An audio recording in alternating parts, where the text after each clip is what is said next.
Agora já sabemos um pouco mais sobre os famosos phrasal verbs. Mas por que eles são tão importantes? Vamos analisar essa matéria publicada no site Bloomberg. Brazil may seek to speak with Snowden as spy charges spread. Brasil pode falar com Snowden à medida em que acusações de espionagem se espalham. Em partes, o artigo mencionava esse trecho aqui.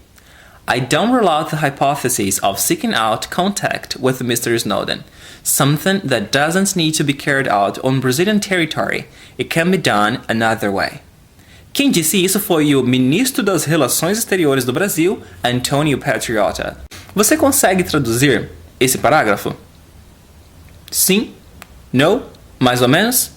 Bem, talvez entender os phrasal verbs que foram usados nesse parágrafo nos ajude a entender o parágrafo inteiro. O fato interessante deste artigo para nós, que estudamos inglês, é que uma pessoa estrangeira, falante nativa do idioma inglês, traduziu o que originalmente foi dito em português.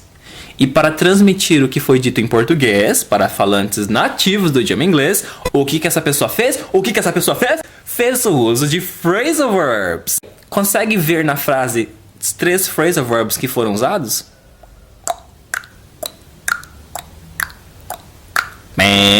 Rule out, descartar. Seek out, achar meios de, procurar. Carried out, realizar. Tradução. Eu não descarto a hipótese de procurar contato com o Sr. Snowden, algo que não precisa ser realizado em território brasileiro. Isso pode ser feito de alguma outra forma. Vamos focar no phrasal verb rule out.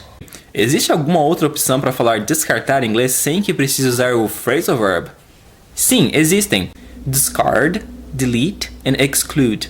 Todos significam a mesma coisa, passam a mesma ideia. Talvez você esteja pensando, já que existem outras opções bem mais fáceis, fáceis de entender, fáceis de pronunciar, fáceis de ouvir, por que eu preciso usar phrasal verb? Vamos dar um exemplo. Rule out, phrasal verb, e discard, apenas um verbo. Os dois passam a ideia de descartar. A diferença é que discard parece muito com o nosso português. E parece justamente porque, assim como o inglês, o português tem muita influência do latim, e discard é um verbo com origem do latim. Don't rule out my opinion e don't discard my opinion. O mais fácil para se entender logo de cara é o don't discard my opinion. Não descarte minha opinião. Fica super fácil de entender por causa da semelhança que temos com o português. Já o rule out exige um pouco mais de conhecimento do idioma inglês. Porém, se pesquisarmos discard, aparecerão aproximadamente 23 bilhões de resultados, contra 690 bilhões de resultados do phrasal verb rule out. O que isso mostra?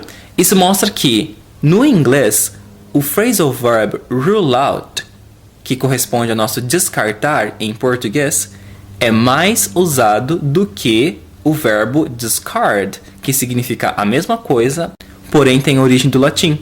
Isso nos mostra então que phrasal verbs são extremamente importantes no idioma inglês. Give up e desist. Esse é um phrasal verb bastante conhecido. Give up significa desistir. E desist dispensa tradução, né? Desist é desistir também. Mas o que os nativos usam mais na hora de falar inglês?